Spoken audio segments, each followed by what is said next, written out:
Tere tulemast Kirjandi kokandustundi. Mina olen Reena ja täna küpsetame koos valmis ühe hea sisuga kirjandi. Mida meil selleks siis vaja on?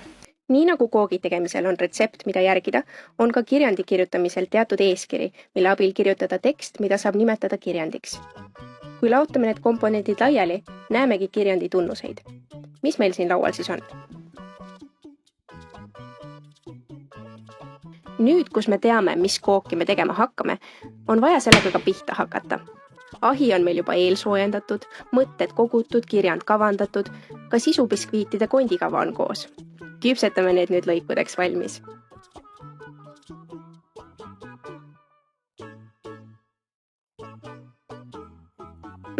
Lõhnab juba oivaliselt. Biskviidid valmis, hakkame neid kokku siduma. Kui sisubiskviidid on olemas, on vaja need omavahel niimoodi kokku siduda, et need moodustaksid terviku. Seda saab teha sujuvate, võiks isegi öelda kreemiate üleminekutega lõikude vahel, mis ühendavad lõigud omavahel nii, et lugeja saaks autori teksti loogiliselt jälgida.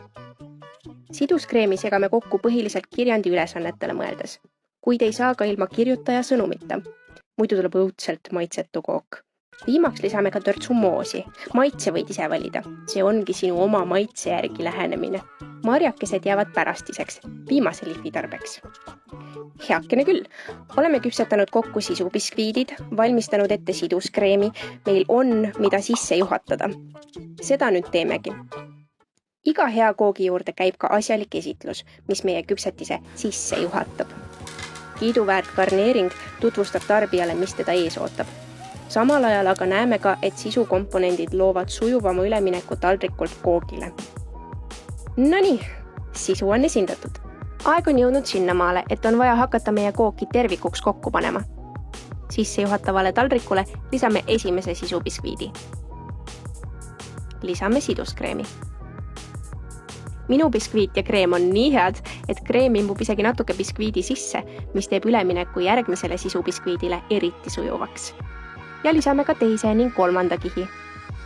Minu biskviitkook on küll 3-kihiline, kuid sinu omas võib vabalt rohkem kihte olla.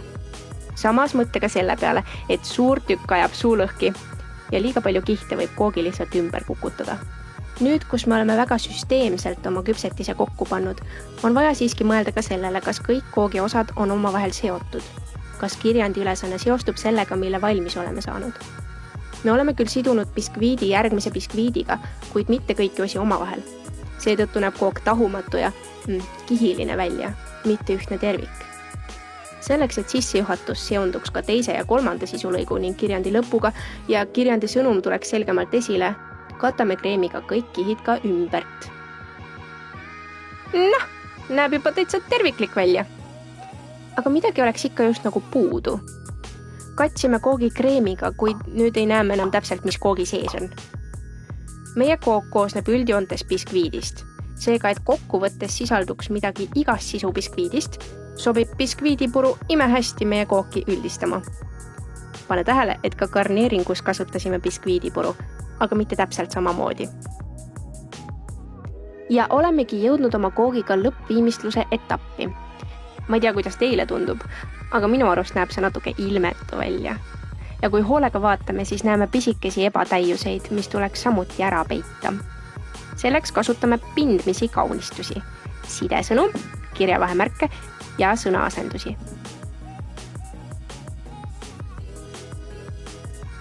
Noh, palju parem.